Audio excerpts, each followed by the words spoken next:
तशवीश में मुब्तला है, हालांकि छुट्टियों पर है लंदन में।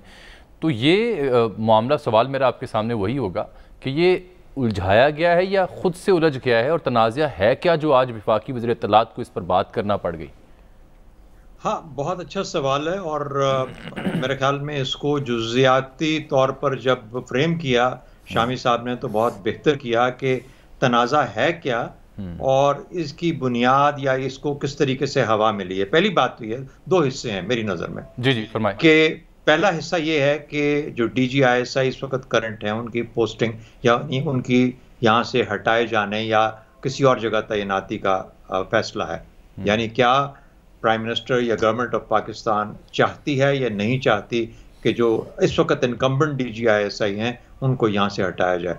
वो ये जो चीज़ है, ये जो गुफ्तगू है, मेरे ख्याल में लातादाद किस्म की जो meetings chief of army staff और प्राइम मिनिस्टर के बीच हुई हैं, उसमें कहीं ना कहीं पे हल्के अंदाज में, कभी सीरियस अंदाज में ज़रूर चीफ ऑफ आर्मी स्टाफ ने प्राइम मिनिस्टर से जिक्र किया होगा। और फिर ये भी कि रिटायरमेंट आने वाली है अगले साल चीफ ऑफ आर्मी स्टाफ की, तो जो प्रोबेबल्स हैं उसके अंदर जो करंट DGISI हैं ये चौथे नंबर पे आते हैं। तो इनके लिए क्वालिफिकेशन एक कमांड की कोर करना लाजमी है। तो ये तो इस हद तक तो बात हुई होगी।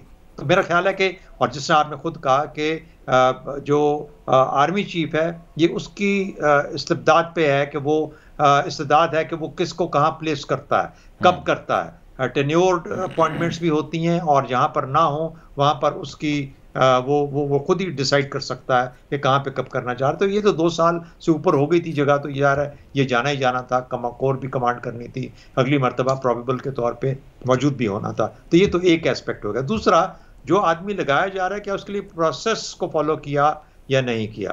प्रोसेस क्या है? प्रोसेस ये है, इसमें कोई शक नहीं कि जो ISI का इदारा है वो प्राइम मिनिस्टर के ताबे है।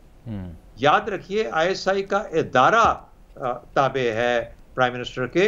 वहां पर जो तैनातियां की जाती हैं या जो लोग लगाए जाते हैं ब्रिगेडियर लेवल के, मेजर जनरल लेवल के, फौज के बाकी जो वर्दी के अंदर जो लोग होते हैं उसके लिए, या DGs लेवल के, जो बाकी DGs भी होते हैं इदारे में, DGs भी होते हैं, कैबिनेट सेक्रेटरी को इन्फॉर्म किया जाता है। वो एक, उसको पता होता है कि फलाने मेजर जनरल को पोस्ट आउट कर दिया गया, उसको फलाना GOC बना दिया गया। उसके लिए कभी भी कोई इस किस्म का मसला खड़ा नहीं होता। बड़ी मजेदार बात है, बड़ी इंटरेस्टिंग बात है कि इस केस में लगता है कि कोई इशू खड़ा हुआ है कि एक DG की जब पोस्टिंग हुई है तो उसके ऊपर कोई इशू रेज हुआ। अब ये मुमकिन है कि प्राइम मिनिस्टर और चीफ ऑफ आर्मी स्टाफ के बीच में ये इशू रेज ना हुआ हो, लेकिन जो प्रोसेस को हैंडल करते हैं, कैबिनेट सेक्रेटरी हैं, PS to the prime minister हैं, बाकी उनकी उस चेन के अंदर बाकी जो लोग आते हैं, कहीं ना कहीं पे ये सवाल उठाया गया हो कि जनाब क्या आपसे पूछ के किया गया, पहली बात, और क्या दूसरी बात जो लगाया गया है वो आपकी मर्जी से लगाया गया या नहीं। मुझे यूं लगता है कि जो बड़ा सवाल है वो ये है कि आपने एज अ प्रोसेस 3 नाम देने हैं, उसके अंदर से प्राइम मिनिस्टर की सवाबदीद है, वो चाहे तो जिसके ऊपर उंगली रख दें और कहें कि ये आदमी मेरा DGI से। मेरा ख्याल है कि चीफ ऑफ आर्मी स्टाफ ने समझा और जरूर ये सोचा होगा कि जिस किस्म का ISI का रोल पिछले 3 साल में रहा है, जिस तरीके से वो काम कर रहे हैं, उसके अंदर कोई सवाल उठाया नहीं जाएगा ISI के रोल के हिसाब से या DGISI के अपने कंडक्ट के हिसाब से कि प्राइम मिनिस्टर हो, गवर्नमेंट हो, फौज हो, किस किस्म की सपोर्ट मुहैया करनी है। अलबत्ता अगर आप वो प्रोसेस को फॉलो नहीं करेंगे तो कोई भी खड़ा होके, यानी तूफान, देखिए चाय किसी और की है, पिएगा कोई और, लेकिन जो चम्मच हिलाने वाला है वो कितना शोर मचाता है ये उस पर भी डिपेंडेंट है। तो मेरा ख्याल है कि ये चम्मच हिलाने वाले जो है, चीनी हिलाने वाले, उन्होंने ज्यादा कुछ शोर। अच्छा, बात तो ये शहजाद साहब, इसमें कुछ ना कुछ तो हुआ है ना। तो वैसे तो बड़ा वो एक मशहूर वाकया है ना कि वो सिख ने चाय बनाई तो कहा कि मैंने 2-2 चम्मच चाय डाल दी, चीनी डाल दी है, अब अपनी मर्जी के मुताबिक उसको हिला ले। तो अर्ज ये है कि देखिए, हिलाने वाले हिलाते रहें और शोर मचाते रहें और प्याली बजती रहे। तो ये तो एक एस्पेक्ट हो गया। लेकिन क्या ऐसे मौके पे इस तरह से एक फेस ऑफ कराना प्राइम मिनिस्टर को, जिसका सपोर्ट बेस एक पेज था, सिंगल पेज था। मैं आपसे यही बात करने लगा था सर कि एक मिसाली हम आहंगी पोर्ट्रे की जाती रही, जो कि एग्जिस्ट भी करती रही है। एक सफ़ा खारजी अमूर हूँ, दाखिली अमूर हूँ, जियो स्ट्रेटेजिक या जो पॉलिटिकल सिचुएशन हो, हर जगह मिसाली ताउन था। तो क्या इतने मिसाली ताउन के बीच इस तरह का इंतहाई अहम मुद्दा वो ज़ेरे बहस नहीं आया होगा, उसके प्रोज एंड कॉन्स पे बात नहीं हुई होगी, जो अचानक 6 दिन की खामोशी के बाद आज वज़ीर इत्तला को आज बात करनी पड़ी? मेरा ख्याल है आज ऑपोजिशन बगलें बजा रही होगी, क्योंकि उनके लिए विन विन है। यानी उनको पहले ही फैज हमीद साहब से बहुत सारी शिकायत थी, और फैज हमीद साहब की पोस्टिंग हो गई तो उन्होंने कुछ सुख का सांस शायद अपने तौर पे, गलत या सही मैं ये नहीं कह सकता, लेकिन लिया होगा।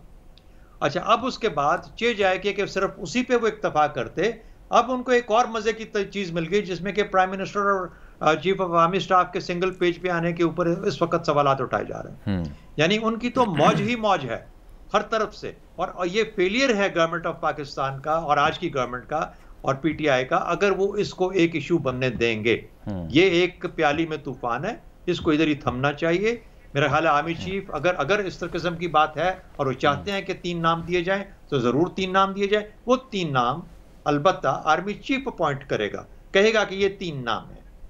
ये नहीं हो सकता कि जो प्राइम मिनिस्टर बोले मुझे फलाना, ये हुआ हमारे यहाँ ज़ियाउद्दीन भट्ट साहब के वक्त में कि मुझे फलाना DGISI चाहिए, शमसुर रहमान कल्लू के वक्त में ये हुआ, लेकिन वो कोई बहुत पजीराई नहीं मिली उन चीजों को। और फिर उस वक्त खामोशी के साथ कि ठीक है इसको खामोश कराने के लिए जो आदमी मांग रहा है। देखिए ISI एक इदारा है, उसके नीचे बेशुमार लोग हैं जो कि वही काम कर रहे हैं, चाहे DGISI छुट्टी पे हो, बीमार हो, कहीं और हो, ISI अपना काम करती रहेगी, प्राइम मिनिस्टर ऑफ पाकिस्तान को सपोर्ट देती रहेगी, अफगानिस्तान पे उसकी नजर रहेगी, इंडिया के साथ तल्लुकात पे नजर रहेगी। तो ये फर्क नहीं पड़ता कि वहां पे जनरल ए है या जनरल एयर मार्शल साहब ये बताइए कि यानी ये जो 3 नाम दिए जाते हैं या आर्मी चीफ के लिए कहा जाता है, उस वक्त 3 नाम दिए जाते हैं या 4 नाम दिए जाते हैं? देखिए ये इसमें कोई 4 भी हो सकते हैं, 3 भी हो सकते हैं। ये आमतौर पे हम लोग कहते हैं कि 4 नाम जाते हैं, ऐसी कोई बात नहीं है। आप देख लेते हैं कि आपकी जो टॉप 3 हैं उनमें से जो प्रोबेबल है, देखिए कई दफा प्रोबेबल्स के अंदर से आप यूं होता है कि आपको पता है कि मेरे 7 नाम चले जाते हैं। आपको पता है जनरल ज़ियाउल हक 6ठे या 7वें आदमी थे। मुशर्रफ साहब का भी ये सूरत हाल थी। मुशर्रफ साहब को तो खैर एक इमरजेंसी सिचुएशन में बनाया गया, लेकिन कहने का मतलब ये हुआ वो तो फिर 30 या 4थे नंबर पे आ रहे थे जब वो शुरू में, जब जनरल जहांगीर करामत जब उनको हटाया गया। तो ये तारीख एग्जिस्ट करती है, आप 7वें नंबर तक भी चले जाते हैं। नहीं तो जिस तरह चीफ ऑफ आर्मी स्टाफ को वजीर आजम मुकर्रर कर सकता है, यानी कोई भी जर्नल खा वो कौन से नंबर पे हो, क्या उस तरीके से ISI के चीफ को भी मुकर्रर कर सकता है, खास उसका नाम रिकमेंड किया जाए या ना किया जाए? देखिए ministry of defence chief of army staff के लिए 3 या 4 नाम या 5 नाम देगी, और वो उसमें से प्राइम मिनिस्टर सेलेक्ट करेगा अपनी सवाबदीद पे।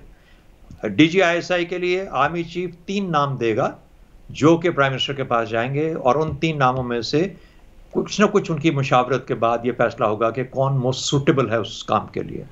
हो सकता है कि आर्मी चीफ उससे एग्री ना करें। मगर अशरफ साहब, आप क्योंकि इस्लामाबाद और पिंडी के मामला से वाकिफ भी रहते हैं, आपका ताल्लुक भी है, इत्तला एक ये रही बावसूख ज़राए से शामिल साहब कि 1 या 2 बार ऐसी एक समरी PM के पास पहुंची हालिया चंद महीनों के दौरान जब 3 नामों पर मुश्तमिल वो समरी उनकी टेबल पर मौजूद रही है।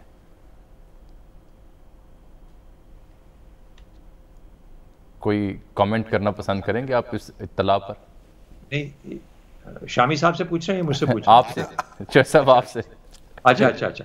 नहीं वो मेरा अपना ख्याल है कि नहीं, मैं इतना इसके बारे में नहीं जानता, ये हो नहीं सकता। देखिए बात ये है कि अगर वो प्राइम मिनिस्टर समरी वापस भेजेंगे तो प्राइम मिनिस्टर और चीफ ऑफ आर्मी स्टाफ कोई बहुत दूर नहीं है कि वो मुलाकात ना कर पाए आर्मी चीफ से। यानी बहस होगी, आपस में मुशावरत होगी, मुशावरत के बाद ही वहां पे अगर आदमी लगाया जाएगा। लेकिन बारसूरत एक फैसला हुआ, मेरे हिसाब से प्रोसेस शायद अपरेंटली बादियों नजर में प्रोसेस फॉलो नहीं हुआ, जिसके ऊपर किसी को मौका मिला अपनी आवाज उठाने का। एक चीज और याद रखें, हमारी तारीख में, फौज की तारीख में, तारिक परवेज साहब जनरल TP के नाम से मशहूर थे, कोर कमांडर, वो नवाज शरीफ साहब के जमाने में उनसे मुलाकात करने चले गए जनरल मुशर्रफ से को बगैर बताए हुए, और उस वक्त ये कारगिल के बाद की बात है। तो जब इस किस्म की बात हुई तो जनरल मुशर्रफ ने जनरल तारिक परवेज को 12 कोर की कमांड से हटा दिया, मुल्तान में थे, सॉरी उधर थे कोयटा से, वहां से उनको हटा दिया गया। तो देखिए ये चीजें हमारी तारीख का हिस्सा रही हैं, लेकिन मेरा अपना ख्याल है कि देयर इज सो इतनी सैनिटी प्रिवेल करती है इतनी अक्ल है, दोनों तरफ फहम है कि ये ऐसा मामला कभी होने नहीं दिया जाएगा। और DGISI आफ्टर ऑल पाकिस्तान का है, चाहे वो जनरल ए हो, बी हो, सी हो, उससे फर्क नहीं पड़ता। नहीं, असल में तो जनाब ये जरा बताएं शहजाद साहब, यानी फैज़ हमीद साहब के वहाँ से भेजने पर एतराज़ है या नवीद साहब को वहाँ लाने पर एतराज़ है? ये बात वाज़ेह नहीं हो पा रही। अच्छा, बहुत अच्छा सवाल है। मेरे ख्याल में मैं इसमें आपकी भी कुछ थोड़ी सी इनपुट चाहूँगा ताकि मेरी थोड़ी समझ बेहतर हो जाए इस मामले में। हो सकता है हम आपसे समझना चाह रहे थे, क्योंकि हम देखें ना, हम दो तरह की बातें सुन रहे हैं। एक तरफ तो कहा जा रहा है कि वजीर आजम नहीं चाहते थे कि जनरल फैज़ हमीद को अभी कोर कमांडर बनाया जाए, कुछ अर्सा मजीद रखा जाए, बल्कि कुछ अर्सा रखा जाए, बल्कि ये जो ISI है उसको एक कोर का दर्जा दे दिया जाए ताकि वो शर्त पूरी हो जाए कोर की और कमांड करने की। अच्छा, एक तो ये बात है, और दूसरी बात ये कही जा रही है कि नहीं, जो साहब नए मुकर्रर हुए हैं उसमें प्रोसीजर को फॉलो नहीं किया गया। अब ये दोनों, इस तो अब जिम्मेदारी हुकूमत की भी है कि इसको वाज़ेह कर देना। जब ये इतना मामला तूल पकड़ गया है तो लोगों को पता तो चले कि यार हुआ क्या है। अच्छा, पहली बात तो ये है कि फौज के अंदर अपनी मर्जी की नौकरी और पोस्टिंग नहीं हो सकती, क्या खूब नहीं की जा सकती। सही सही। तो ये तो वाज़ेह होनी चाहिए कि ये कोई शख्स, हाँ आप जाके किसी से सिफारिश करवा सकते हैं, कह सकते हैं मुझे इतना वक्त और चाहिए, ये हो सकता है, और उसके अंदर कुछ ना कुछ कंसिडरेशन भी हो सकती है, लेकिन ये नहीं हो सकता कि वो बोले कि मैं सिर्फ ये काम करना चाहूंगा। अगर वजीर आज़म तुल जाए तो फिर अलबत्ता ये हो सकता है कि ये हो सकता है कि जो नई अपॉइंटमेंट है उसके लिए जो प्रोसेस है, क्या उसको उस तरीके से फॉलो किया गया या नहीं किया गया, ये ज्यादा बड़ी मेरे ख्याल में अहम बात ज्यादा ये हो सकता है। बहुत बहुत शुक्रिया जनाब शहजाद चौधरी साहब, वक्त की किल्लत, ब्रेक